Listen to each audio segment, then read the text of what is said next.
जंगल के किनारे माँ काली का एक प्राचीन मंदिर था। दिन के समय वहाँ भक्तों की भीड़ लगी रहती थी, पर शाम के समय मंदिर के पंडित जी मंदिर के द्वार पर ताला लगाकर पड़ोस के गांव में बने अपने घर चले जाते थे। एक दिन पंडित जी जब शाम की पूजा करके मंदिर का द्वार बंद करके घर जाने की तैयारी में थे, तभी वहाँ एक आदमी आ पहुँचा। जय माँ काली पंडित जी, बस 2 मिनट अगर आप कहें तो मैं माँ काली के दर्शन कर लूं। कर लो बेटा, पर जल्दी करना। शाम के समय जंगल के आसपास चोर उचक्के घूमते हैं, इसलिए मैं भी इस समय तक गांव लौट जाता हूँ। बस हो गया पंडित जी, माँ काली के दर्शन करके धन्य हो गया। अच्छा मैं चलता हूँ। वास्तव में वो आदमी कोई साधारण इंसान नहीं था, बल्कि उसी जंगल के नजदीक बने एक दूसरे गांव में रहने वाला राजू नाम का चोर था। राजू कई दिनों से माँ काली के मंदिर में चोरी करने के बारे में सोच रहा था। आज पंडित जी के जाने के बाद वो मंदिर का ताला तोड़कर माँ काली के मंदिर में लगा सोने का घंटा चुरा लेता है। हे माँ काली, आप तो जानती हो चोरी करना मेरे लिए कितना जरूरी है। अगर मैंने चोरी नहीं की तो घर पर मेरी पत्नी और दोनों बच्चे भूख से मर जाएंगे। कई दिनों से मेरे घर में चूल्हा भी नहीं जला है, इसलिए मुझे क्षमा करना। मैं आपके मंदिर से ये सोने का घंटा चुरा कर ले जा रहा हूँ। राजू मंदिर में से घंटा चोरी करके मंदिर के बाहर आ जाता है, पर अचानक उसके दिल में एक आवाज उठती है। नहीं नहीं, मेरा दिल नहीं मान रहा। पता नहीं आज मंदिर में चोरी करते हुए मन बहुत बेचैन हो रहा है। मैंने कई बार बहुत से घरों में अमीर सेठ और पैसे वाले लोगों के घर में चोरी की है, पर कभी मेरा मन नहीं घबराया। आज ऐसा क्यों हो रहा है? कहीं ऐसा तो नहीं कि माँ काली मुझे कुछ कहना चाह रही हो? मैं ये घंटा चोरी नहीं कर सकता। काली माँ मुझे क्षमा करना। मैं आपके मंदिर में चोरी करने आया तो था, पर आपके दर्शन करके मेरा मन बदल गया। मैं आपसे वादा करता हूँ मैं आज के बाद कभी भी चोरी नहीं करूंगा। पर देवी मैया, मैं बहुत गरीब हूँ। अपने परिवार का पालन पोषण सिर्फ इस चोरी के रुपयों से ही करता आया हूँ। मेरी सहायता करना माँ, मैं दोबारा अपना रास्ता भटक न जाऊं। जय काली मैया। राजू ने काली माता के मंदिर से वो घंटा नहीं चुराया। वो खाली हाथ ही घर लौटता है और अपनी पत्नी को सारी बात बताता है। आपको लगता है माँ काली हमारी मदद करेंगी? हाँ सुनीता, मैं जानता हूँ माँ काली बहुत शक्तिशाली है। अगर उन्होंने मेरा हृदय परिवर्तन करके मेरी दिशा बदली है तो वो मेरी दशा भी अवश्य बदल देंगी। मुझे उन पर विश्वास है। कहते हैं भगवान पर विश्वास ही भक्तों को हर मुसीबत में लड़ने की हिम्मत देता है। कुछ दिन तक राजू, उसकी पत्नी और बच्चे सब भूखे सोते रहे। गांव के नजदीक एक नगर में सेठ मोहनलाल अपनी पत्नी के साथ रहते थे। वे भी माँ काली के परम भक्त थे। एक रात सेठ मनोहर लाल जब गहरी निद्रा में सो रहे थे, तब माँ काली ने उन्हें दर्शन दिए। माँ, आपके दर्शन पाकर मैं धन्य हो गया। पुत्र, मैं जानती हूँ कि तुम मेरे परम भक्त हो। मैं तुम्हें एक कार्य देना चाहती हूँ। पास के गांव में राजू नाम का एक गरीब आदमी अपने परिवार के साथ रहता है। तुम्हें उसके पास जाना है और उसकी मदद करनी है, ताकि वो मेहनत करके अपने परिवार का पालन पोषण कर सके। जो आज्ञा माँ। इतना कहते ही माँ काली अंतर ध्यान हो गई। अगले दिन सेठ मनोहर लाल राजू के घर का पता पूछते हुए उसके घर पहुंचता है। राजू, मुझे घर पर काम के लिए एक व्यक्ति की जरूरत है। क्या तुम मेरे घर पर काम करोगे? मैं आपको जानता नहीं सेठ जी, आपको किसने भेजा है? राजू, मैं जानता हूँ तुम माँ काली के भक्त हो। वैसे ही मैं भी माँ काली का भक्त हूँ। समझ लो, उन्हीं की आज्ञा से मैं तुम्हें लेने आया हूँ। राजू समझ जाता है कि हो न हो माँ काली ने उसकी मदद के लिए सेठ मनोहर लाल को उसके पास भेजा है। सेठ मनोहर लाल राजू के हाथ में खर्चे के लिए कुछ रुपए देते हैं। उसके पश्चात अगले दिन राजू सेठ जी के घर काम पर लग जाता है। राजू सेठ और सेठानी की खूब सेवा करता था। सेठ जी की कोई संतान नहीं थी। सेठ जी और सेठानी दोनों इस दुनिया में अकेले थे। एक बार सेठानी बहुत बीमार पड़ गई, तब राजू ने उनकी बहुत सेवा की। राजू बेटा, तुमने बीमारी के दिनों में मेरी बहुत सेवा की है, बिल्कुल मेरे अपने बच्चे की तरह। तुम्हारे आने से सचमुच हमें बहुत आराम मिल गया है। माँ जी, आपने और सेठ जी ने भी तो मुझ गरीब पर इतने उपकार किए हैं, उनके आगे तो ये कुछ भी नहीं। राजू को सेठ जी के घर काम करते हुए 1 साल बीत जाता है। सेठानी की तबीयत अब खराब रहने लगी थी। एक दिन वो सेठ जी से बोली, सुनो जी, मेरा अब कोई भरोसा नहीं है कि मैं इस दुनिया से कब चली जाऊं, पर मैं इतना जानती हूँ कि मेरे जाने के बाद राजू आपका पूरा ख्याल रखेगा। मेरी इच्छा है कि हम राजू को अपनी जायदाद का वारिस बना दें। वो तो ठीक है, पर तुम ऐसा क्यों सोच रही हो? तुम्हें कुछ नहीं होगा, तुम बिल्कुल ठीक हो जाओगी। पर वक्त को कुछ और मंजूर था। सेठानी दुनिया से चली गई। उनके जाने के बाद सेठ जी उदास रहने लगे, इसलिए राजू कभी कभी अपने दोनों बच्चों को सेठ जी के पास खेलने के लिए ले आता था। बच्चे सारा दिन सेठ जी के साथ खेलते थे।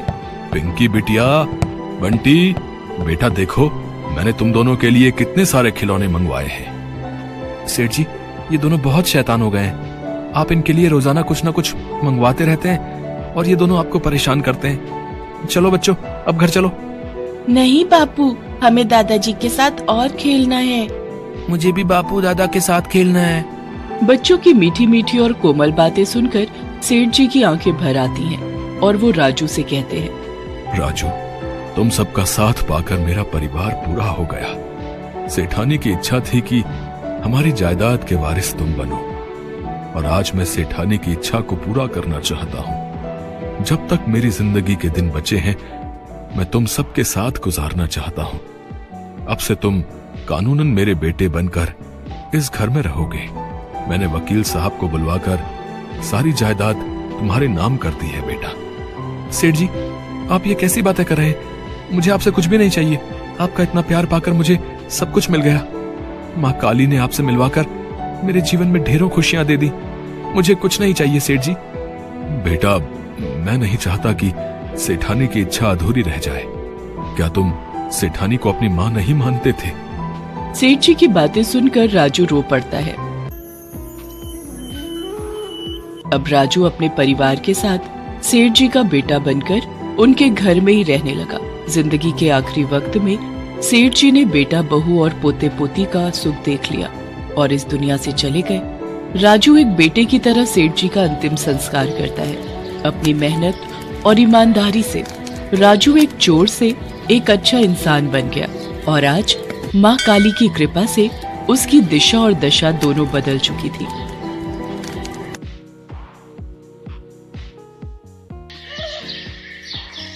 देवी दुर्गा ने दैत्यों के संहार के लिए कई अवतार लिए हैं। उदाहरण के तौर पर महिषासुर, धूम्र विलोचन, शुंभ निशुंभ जैसे कई दैत्यों का वध करने के लिए देवी दुर्गा ने अवतार लिए हैं। इन्हीं में से एक दैत्य था रक्तबीज, जो महाशक्तिशाली था। पुराणों के अनुसार रक्तबीज नामक दैत्य ने लगभग 5 लाख वर्षों तक तप किया और ब्रह्मा जी की स्तुति की। रक्तबीज की तपस्या से ब्रह्मा जी प्रसन्न हुए और रक्तबीज के सामने प्रकट हुए।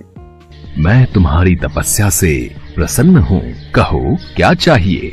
ब्रह्मदेव, मुझे अमरता का वरदान दीजिए। हिरण्यकश्यप की तरह देवता, दानव, गंधर्व, यक्ष, पिशाच, पशु, पक्षी, मनुष्य आदि कोई भी मुझे नहीं मार सके, ऐसा वरदान दीजिए। तथास्तु, मैं तुम्हें वरदान देता हूँ कि युद्ध में अगर तुम्हारे शरीर से एक भी रक्त की बूंद धरती पर गिरेगी तो उससे नया रक्त बीज जन्म ले लेगा तथा किसी के लिए भी तुम पर विजय पाना असंभव होगा। ब्रह्मा जी से वरदान पाकर रक्तबीज अहंकार में चूर हो गया। उसने चारों ओर हाहाकार मचा दिया। मैं अमर हूँ, अब मुझे युद्ध में कोई परास्त नहीं कर सकता। अब स्वर्ग लोक पर मेरा यानी असुरों का राज होगा। मैं इंद्र को चुनौती देता हूँ, अगर साहस है तो मेरे से युद्ध करे, नहीं तो स्वर्ग लोक से भागकर कहीं मुंह छिपाकर छुप जाए। क्या रक्तबीज ने देवताओं को युद्ध के लिए ललकारा है? हमें उससे युद्ध करना होगा। राक्षस और देवताओं में युद्ध होने लगा। वरदान मिलने के कारण रक्तबीज और भी शक्तिशाली हो गया था। ये देखकर इंद्र सहित सभी देवता घबरा गए। ब्रह्मा जी के वरदान स्वरूप रक्तबीज का संहार किसी पुरुष के हाथों नहीं हो सकता। उसका वध केवल एक स्त्री ही कर सकती है। आपको भगवती दुर्गा की स्तुति करनी चाहिए। उन्होंने अनेकों राक्षसों का वध किया है। आप उचित कह रहे हैं देवर्षि नारद। हम सब देवी दुर्गा की स्तुति करते हैं। अब इस संकट से वही हमें पार लगा सकती हैं। और सभी देवता देवी दुर्गा का ध्यान करते हैं और देवी दुर्गा वहाँ प्रकट होती है। देवी भगवती, हमें रक्त बीज नामक राक्षस से मुक्ति केवल आप ही दिला सकती हैं। हमारी सहायता कीजिए माँ। आप सभी निश्चिंत रहिए, रक्त बीज नामक दैत्य का संहार अवश्य होगा, उसे उसके पापों का दंड अवश्य प्राप्त होगा। देवताओं को आश्वासन देकर माँ दुर्गा ने रक्त बीज को युद्ध के लिए ललकारा। तू एक साधारण अबला स्त्री मुझे युद्ध के लिए ललकार रही है। तू मेरा कुछ नहीं बिगाड़ पाएगी। रक्त बीज, अब तेरी मृत्यु निश्चित है, मेरे हाथों से तू नहीं बच पाएगा। अच्छा, तू मेरा वध करेगी? देखता हूँ ये कैसे संभव होता है। माँ दुर्गा और रक्त बीज के बीच युद्ध प्रारंभ हो जाता है। माँ दुर्गा के वार से रक्त बीज घायल होता तो रक्त की बूंद धरती पर गिरने से ढेरों रक्त बीज पैदा हो जाते। एक रक्त बीज मरता तो दूसरा सामने आ जाता। माँ दुर्गा उसके अंग काटती तो धरती पर रक्त की बूंदें गिरकर फिर से रक्त बीज सामने आ जाता। ये सब क्या हो रहा है? ये रक्त बीज मारा क्यों नहीं जा रहा? नारायण नारायण, माते, रक्त बीज का वध करने के लिए रक्त बीज के रक्त को पीना होगा ताकि वो धरती पर ना गिरे। ब्रह्मा जी के वरदान के अनुसार रक्त बीज का रक्त पृथ्वी पर गिरते ही अनेकों रक्त बीज पैदा हो जाएंगे। इसका संहार करने के लिए ऐसा कुछ करना होगा ताकि रक्त बीज का रक्त पृथ्वी पर ना गिरे। अच्छा, तो ये बात है। देवर्षि नारद, इसके लिए मुझे चंडिका को बुलाना होगा। देवी पार्वती को माँ काली का रूप धरना होगा ताकि वो इस दानव का रक्त पान कर सके। तत्पश्चात मैं इस राक्षस का संहार करूंगी। इसके लिए तो देवताओं को देवी पार्वती से विनती करनी होगी कि वो माँ काली का अवतार लेकर इस दानव का विनाश करें। सभी देवता माँ पार्वती का आह्वान करने लगे। देवी पार्वती देवताओं के समक्ष प्रकट हुई। देवी पार्वती, आपको काली रूप धरना होगा ताकि जब भी मैं इस राक्षस पर प्रहार करूं, आप इसका रक्त खप्पर में लेकर रक्तपान करो। आप चिंता मत करो देवी दुर्गा, मैं इस दानव के रक्त की एक बूंद भी धरती पर नहीं गिरने दूंगी।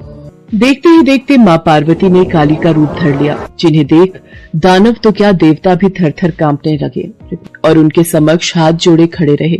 माँ काली ने दैत्यों का गिरता रक्त पीना शुरू कर दिया। इससे नया दैत्य उत्पन्न नहीं हो रहा था। माँ काली ने अपना मुंह विकराल कर लिया। उन्होंने कई राक्षसों को निगल लिया। माँ काली का क्रोध बढ़ता ही जा रहा था। सब दैत्य मारे जा चुके थे, केवल रक्त बीज का वध होना ही बाकी था। देवी दुर्गा की जय, देवी काली की जय। हे कालिके, रक्त बीज का वध तभी होगा जब इसके शरीर का सारा रक्त बाहर निकल जाएगा। आपको रक्त बीज के रक्त का रक्तपान करना होगा और ध्यान रहे कि रक्त बीज के रक्त की एक बूंद भी धरती पर न गिरने पाए। ऐसा ही होगा देवी दुर्गा। देवी दुर्गा और रक्त बीज में युद्ध होने लगता है। रक्त बीज देवी दुर्गा के प्रहार से बच रहा था। देवी दुर्गा ने रक्त बीज की भुजाओं पर वार किया। माँ काली ने रक्त को खप्पर में ले लिया और रक्तपान किया। देवी दुर्गा ने रक्त बीज के सिर को काटकर धड़ से अलग कर दिया और खप्पर में रख दिया। माँ काली ने सारा रक्त पी लिया। हे कालिके, आपकी मुंडमाला के लिए मैं रक्त बीज का ये मुंड आपको भेंट करती हूँ। मुझे रक्त चाहिए, मुझे दानवों के मुंड चाहिए, मुझे रक्त दो, मुझे दानवों के मुंड दो। हे शिवा, हे कालिके, रक्त बीज का वध हो चुका है, अपना क्रोध शांत करो देवी काली। मुझे दानवों का रक्त दो, मुझे दानवों का मुंड दो, मुझे दानवों का रक्त दो, मुझे दानवों का मुंड दो। कालिके को रोकने का एक ही उपाय है, भगवान शिव, वही काली के क्रोध को शांत कर सकते हैं। देवाधिदेव महादेव, माँ काली का क्रोध बढ़ता ही जा रहा है। उन्हें रोका न गया तो उनके क्रोध से पूरी सृष्टि का विनाश हो जाएगा। मुझे रक्त दो, मुझे मुंड दो, मुझे रक्त चाहिए, मुझे मुंड दो, मुझे रक्त दो, मुझे मुंड दो। देवी काली का क्रोध आक्रामक हो गया था। देवी काली क्रोध की अग्नि में बढ़ती जा रही थी। उनका क्रोध शांत नहीं हो रहा था। अचानक भगवान शिव धरती पर लेट जाते हैं और देवी काली का पैर उनके ऊपर पड़ जाता है और भगवान शिव को अपने चरणों में पड़ा देख देवी काली की जीभ बाहर आ जाती है और वो अपने वास्तविक रूप में आ जाते हैं। महादेव, आप मुझे क्षमा कीजिए, मैंने क्रोध में आपकी ओर देखा नहीं। उसके पश्चात सभी देवी देवता भगवान शंकर और माता पार्वती पर फूलों की वर्षा करते हैं।